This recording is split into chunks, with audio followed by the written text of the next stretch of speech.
Johnson sent in a question. What is the opinion of Mr. Coulombe concerning Action Française and the Vichy regime in France? I know many French Catholics tend to have an interest and love in both, but I've also heard of poor relations between Action Française and the Church. Was this doctrinal in nature or a political move? It was both. Basically, Action Française was an organization that still exists, founded in France in the wake of the Dreyfus trial in the 1890s by a gentleman called Charles Maurras. Now, Charles Maurras, a fascinating figure. He was, for a huge chunk of his life, really until the last 5 years of it, he lost his faith pretty early, and he became a positivist. But he was a big nationalist, and so he saw, as anyone who would look at things unblinkered would see, that Catholicism was a big chunk of what made France France, of what created the country. So too with the monarchy. So he was at once in favor of the restoration of the monarchy and in favor of the restoration of the status of Catholicism in French life. The problem was that he didn't believe in the Catholic faith. He believed in it as important because of its role as the primary expression of French culture and the French nationality. If you see the difference. Yeah. I mean, in reality, the French ethos, the French culture is important only to the degree that it serves as an incarnation of the faith. Not the other way around. Right, yeah, he got it reversed. Yeah, and you see the same thing with a lot of Catholic allied thinkers in continental Europe. In Spain, Portugal, Italy, various other places, they valued the faith for its importance to the country rather than the country for its importance to the faith. And that was the doctrinal problem. That, however, did not come up for a long, long time. As they found in the 1890s. Well, the vast majority of members of Action Française were Catholics and believing Catholics, the way the vast majority of French monarchists were. And the vast majority of activist French Catholics were monarchists, which, as you can imagine, after the Republic came in, gave all sorts of problems between the church and the state. In the 1890s, Leo XIII called for the French to rally to the Republic. But the problem was that for them, they were loyal to the king in exile. Mm-hmm. And for them, that was basically the Pope asking for them to be treasonous. If you could imagine a Pope saying to American Catholics, give up your loyalty to the Constitution, that would put us in a very unpleasant position. Yeah. And the worst of it was that the ones who were in that position were the most active elements of the French church. Well, that kind of, and of course Leo XIII did that in hopes of rescuing the Concordat, whereby the French state supported the church. You know, paid the salaries of the priests, paid for the upkeep on churches and so on. It didn't work. And so in 1905, the French government broke the Concordat and seized all the church's property and expelled all the religious orders. Wow. That's why today every French church that was built before 1905 belongs to the government. So, what was built since 1905 is not. But that's a minority of buildings and so on. Anyway, so World War I comes along, and you have the Union Sacrée, as it was called, the Sacred Union. And the French Catholic Royalists and the Republicans and everybody else rallied together to defeat the Germans. After the war, l'Action Française and Maurras become more and more and more influential, not just in France, but in Belgium, in Switzerland, in Canada, French Canada, and in New England, the French-Canadian communities in New England. Okay. Well, this, of course, was all by the by, but Maurras's big disciple in Quebec was a priest, Monsignor Lionel Groux, who was a great man and an historian of France and French Canada and so forth. He had a lot of disciples in this country. Well, St. Pius X had been very friendly with l'Action Française. Benedict XV somewhat less so. Pius XI was very keen on getting the church out of politics. And he was convinced by his Secretary of State to condemn l'Action Française in 1926. This caused a huge problem. He excommunicated those members of l'Action Française who refused to leave the organization. A cardinal, Cardinal Biot, gave up his red hat in protest.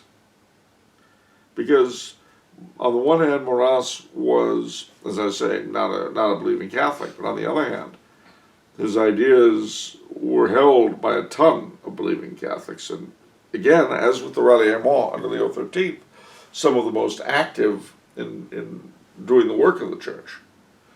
So this was very, very upsetting to a lot of people. All right, well, Pius XI dies, 1939 comes along. In 1939, Pius XI dies. Pius XII becomes Pope. What's the first thing he does? He lifts the ban on l'Action Française. But, you know, the damage from 1926 to 1939, if you were a member of l'Action Française, you couldn't get a Catholic funeral. Wow. You couldn't be buried in a Catholic cemetery. So, and the fact that Pius XII had no problem lifting it when l'Action Française didn't change their position shows you that the initial problem was unjust. Yeah. You know, I'm very fond of Pius XI, but he did some really stupid things, and that was one of them. Another, of course, was selling out the Cristeros, but that's another story. I'm not saying selling out the Cristeros is a bad thing. Who are we to judge? But, to quote a later pontiff. But this was a pretty bad thing. Pius XII fixed it, as it were. But the damage was done in a lot of ways. Well, then World War II breaks out, and France, as you know, in 1940 was defeated in 6 weeks. And the northern half of the country was occupied by Germany. Now, something you may not be aware of is that French society was very polarized, as I kind of intimated beforehand. And to add insult to injury, the communists of France, who were very powerful, were pro-German when the war broke out, because Stalin was pro-German. They only just started getting into the resistance in a big way and then taking it over after Germany invaded the Soviet Union. But during the initial invasion, they blew up bridges behind French troops, you know, so they couldn't retreat, things like that. And so for some reason, a lot of people didn't like them very much. I don't know why. Well, France was prostrate. And along came Marshal Pétain. Now, Marshal Pétain was the victor of Verdun. He was a big World War I hero. And he seemed to incarnate all that was best in France. So he took over unoccupied France. And instead of sitting in Paris, he sat in a spa town called Vichy, which is why it's called the Vichy regime. Well, initially, he was greeted with open arms by everybody, even de Gaulle. And the idea was that through a return to French traditions, they would regenerate the country so that France could take its place once more amongst the great nations. And of course, the Germans said, and being Nazis, of course, they lied about everything. I'm not saying it's a bad thing, but they did. Who are we to judge, you know, at the end of the day? What can we say about anything, honestly? I mean, you know. But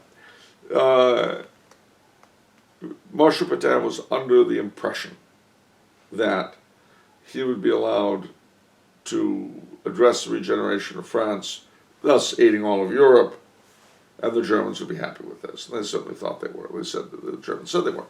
So the first year or two, first year anyway, of the Vichy regime, all sorts of traditional French Catholic royalist types, Action Française types, and so on, staffed the Vichy government.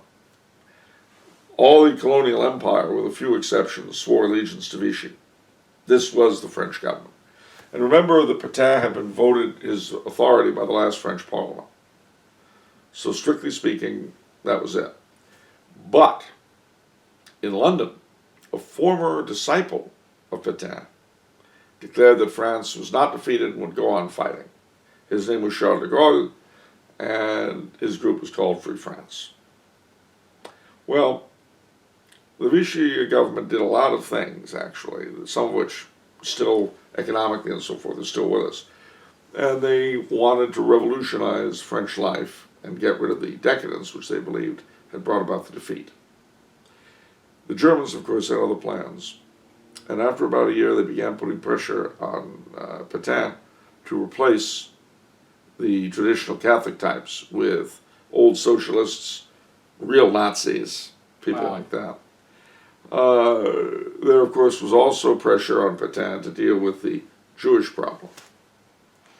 So, at first, when he was in a position to, he resisted doing anything for the Germans in that area other than sending them the Jews who had German or other occupied citizenship. But he wouldn't let them take the native-born Jews. But those pressure kept building up on him. And then, in 1942, something extraordinary happened. I told you that the Empire, the French Empire, rallied to him.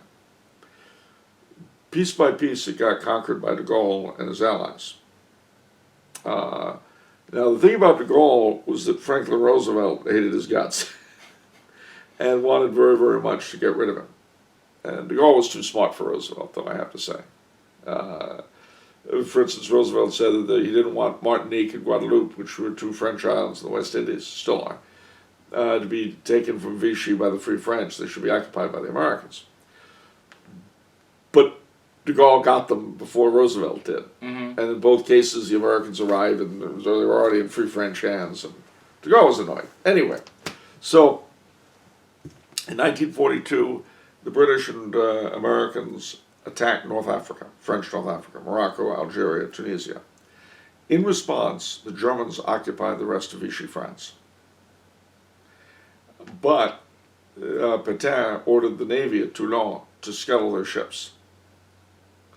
And they did. This was a deal he had had with Churchill before the fall of France. That if they were ever in that position, in order to keep the French Navy from falling into German hands and tipping the scales, they would do that. He honored that commitment, which is something people never remember. All right, so where does this leave us? In 1944, France is falling, and the Germans arrest Pétain and stick him in a POW camp, and that's where he sits out the rest of the war.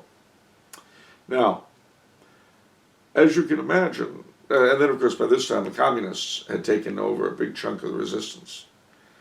And after the Germans were thrown out, they spent the first few months getting back at people. Not just because they'd been collaborators, but sometimes just because they weren't communist. The suppression, the épuration, that's something people don't talk about. So, why do Catholics love Maurras and Vichy? The answer is because during the ideas of the one and the attempted program of the other, we're very pro-Catholic. That's why. Pétain, of course, because he